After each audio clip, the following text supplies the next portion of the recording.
നമസ്കാരം. തിരുവല്ല മീഡിയ വാർത്തകളിലേക്ക് സ്വാഗതം. ഇന്നൊരു ഇലക്ഷൻ നടന്നാൽ 80-ലധികം സീറ്റുകൾ നേടി LDF കേരളത്തിൽ അധികാരത്തിൽ വരുമത്രേ. ഇത് ഞാനല്ല പറഞ്ഞത്, തിരുവല്ലയിലെ ജനതാദൾ നേതാവ് അലക്സ് മണപ്പുറത്താണ്. ഫേസ്ബുക്കിൽ പോസ്റ്റ് ഇട്ട അലക്സ് മണപ്പുറത്ത് ഇപ്പോൾ എയറിലാണ്. അദ്ദേഹത്തിൻ്റെ പോസ്റ്റിന് ലഭിച്ച ചില കമൻറ്റുകൾ ഞാനൊന്ന് വായിക്കട്ടെ. ഷാജി തേന്മടം ചോദിക്കുന്നു, ഇപ്പോഴും മയക്കത്തിലാണോ എന്ന്. അലക്സ് ബഹനാൻ എന്ന ആൾ പറയുന്നു, 10 കൊല്ലത്തേക്ക് നോക്കണ്ട, നല്ല സുഖമല്ലായിരുന്നോ.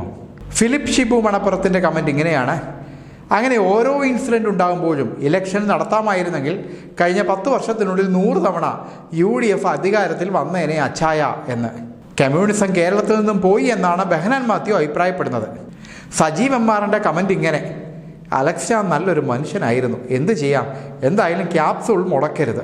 ബിനു വർഗീസിൻ്റെ കമൻറ്റ് ഇങ്ങനെയാണ്, അച്ചായ എഴുന്നേൽക്ക്, നേരം വെളുത്തു. ബിജു വർഗീസിൻ്റെ കമൻറ്റ് ഇങ്ങനെ, ഇപ്പോൾ ഒരു ഇലക്ഷൻ നടന്നാൽ പോലും നിങ്ങൾക്ക് CPM ആ സീറ്റിന് തരില്ല, അതും പ്രതീക്ഷിച്ച് വെറുതെ വെള്ളം വെക്കുക വേണ്ട. ഒരു ഭരണം മാറി ഒരാഴ്ച കൊണ്ട് എല്ലാം ശരിയാകണമെന്ന് പറയുന്നവർ 20 വർഷം MLA ആയിരുന്ന വ്യക്തി 3ാമത് പോയതിൻ്റെ കാര്യം ആദ്യം തിരക്കുക. ചിരിപ്പിക്കല്ലേ പൊന്നോ എന്നാണ് മത്തായി ചാക്കോ പറയുന്നത്. മനു മാത്യുവിൻ്റെ കമൻറ്റ് ഇങ്ങനെ, ഇപ്പോൾ ഉള്ള 35-ൽ 10 കൂടി പോകും, ചിലപ്പോൾ 30 പോകും, അല്പ ഉളുപ്പ് വേണം. സ്വന്തം MLA 3ാം സ്ഥാനത്ത് പോയി, ഇതിൽ പരം നാണക്കേട്. തിരുവല്ലയിൽ സിറ്റിംഗ് MLA BJPക്കും പുറകിൽ പോയി, അതാദ്യം കണ്ടുപിടിക്ക് എങ്ങനെ 3ാം സ്ഥാനത്തായെന്ന്. ജോസ് പോളിൻ്റെ കമൻറ്റ് ഇങ്ങനെ, എത്ര സുന്ദരമായ ഒരിക്കലും നടക്കാത്ത സ്വപ്നം കണ്ട് ആശ്വസിച്ചു. ചെറിയാൻ മാത്യുവിൻ്റെ കമൻറ്റ് ഇങ്ങനെയാണ്, കമ്മികൾ നുണ പറഞ്ഞ് ഓരിയിട്ടാലൊന്നും ഒന്നും സംഭവിക്കില്ല. പിണറായി ഒരിക്കൽ കൂടി അയാളുടെ മണ്ഡലത്തിൽ മത്സരിപ്പിച്ച് വിജയിപ്പിക്കുവാൻ ശ്രമിക്കുക, എന്നിട്ടാകട്ടെ വീരസ്യം. മാത്യു തോമസ് ഇങ്ങനെ കമൻറ്റ് ചെയ്യുന്നു, ഓക്കെ, അപ്പോൾ നാളെ തന്നെ ഇലക്ഷൻ നടത്തിയാലോ. ശാന്തം മരങ്ങാട്ട് കമൻ്റ് ഇട്ടേക്കുന്നത് ഇങ്ങനെയാണ്, എൻ്റെ ഈശ്വരാ, ഇവറ്റകളെ എങ്ങനെയൊന്ന് പറഞ്ഞ് മനസ്സിലാക്കും. അജി എൽദോസ് ചോദിക്കുന്നു, തീർന്നില്ലേ കരച്ചിലെന്ന്.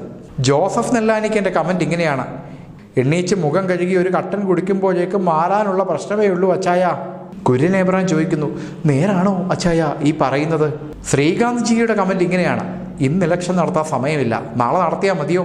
കുഞ്ഞി മുഹമ്മദ് തയ്യലിൻ്റെ കമൻറ്റ് ഇങ്ങനെയാണ്, അനുഭവങ്ങളുടെ സ്വപ്ന ലോകത്തു നിന്ന് ജനങ്ങൾക്കിടയിലേക്ക് ഇറങ്ങി വരിക, യാഥാർത്ഥ്യങ്ങൾ ഉൾക്കൊണ്ട് ജനങ്ങൾക്കൊപ്പം നിൽക്കാൻ നേതാക്കൾ തയ്യാറായാൽ ജനമനസ്സുകളിൽ ഇടം നേടാം.